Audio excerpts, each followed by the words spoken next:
आप यह वीडियो देख रहे हैं क्योंकि आप या आपके परिवार के सदस्य का कोविड-19 इन्फेक्शन के लिए किसी हॉस्पिटल में इलाज किया जा रहा है।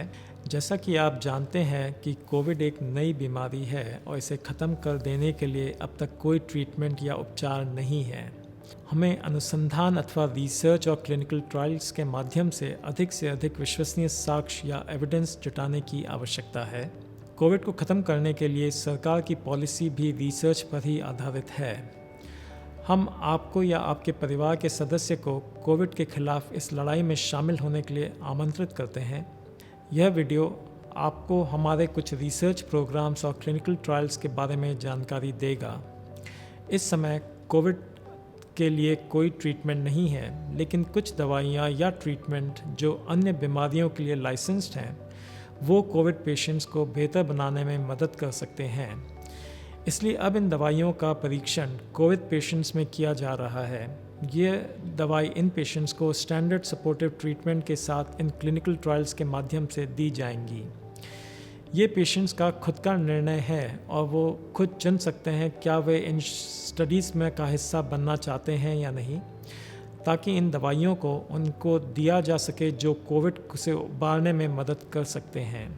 यदि पेशेंट्स इनमें से किसी भी स्टडी में शामिल होने का निर्णय लेते हैं तो उन्हें स्टडी दवाइयों में से एक दवाई रैंडमली सिलेक्टेड दी जाएगी या कुछ रोगियों को सिर्फ स्टैंडर्ड सपोर्टिव केयर पर ही रखा जाएगा। इन रिसर्च स्टडीज़ में की डिज़ाइन अडेप्टिव डिज़ाइन कहा जाता है, जिसका मतलब है कि जो दवाइयाँ काम नहीं कर रही हैं उन्हें हटा दिया जाएगा और अन्य दवाओं को जोड़ा जा सकता है। इन अतिरिक्त दवाइयों के प्रभावों का विश्लेषण करने के लिए अतिरिक्त ब्लड सैंपल्स भी लिए जा सकते हैं।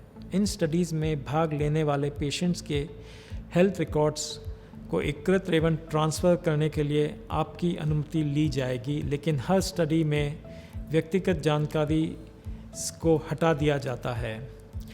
यदि आप हमारी स्टडी का हिस्सा बनने के लिए सहमत हैं तो शोध दल अथवा रिसर्च टीम का कोई व्यक्ति आपसे संपर्क करेगा।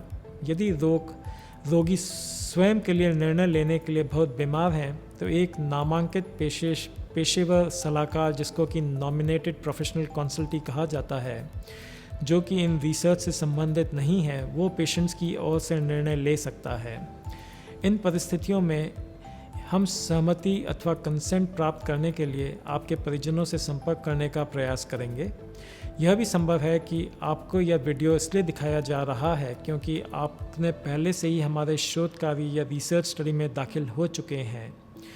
यह तब हो सकता है जब आप खुद को सहमति या कंसेंट देने के लिए बहुत बीमार थे। उदाहरण के लिए आप वेंटिलेटर पे थे या रेस्पिरेटरी सपोर्ट पे हो सकते हैं।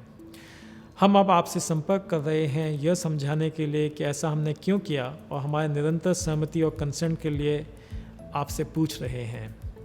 प्रत्येक स्टडी में डेटा संग्रह और ट्रांसफ़र के लिए विशेष व्यवस्था होगी।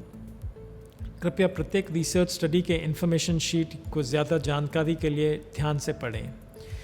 एक स्वतंत्र अनुसंधान आचार समिति अथवा रिसर्च एथिक्स कमेटी ने इन सभी रिसर्च स्टडीज़ को मंजूरी दी है। यदि आपके पास किसी भी स्टडी के बारे में प्रश्न है, कृपया अपनी देखभाल टीम या केयर टीम से संपर्क करें। यदि आप उपरोक्त स्टडी का हिस्सा बनने के लिए सहमत हैं तो कोई रिसर्च टीम से संपर्क करेगा। यदि आप इन स्टडीज़ में शामिल नहीं होने का निर्णय लेते हैं तो इसका आपके या आपके रोगी की देखभाल पर कोई प्रभाव नहीं पड़ेगा। बाथ्स हेल्थ NHS ट्रस्ट की रिसर्च टीम आपकी बहुत आभारी है। आपका बहुत धन्यवाद। Thank you. इस कठिन समय में NHS रिसर्च का समर्थन करने के लिए हम आपके बहुत आभारी हैं। धन्यवाद।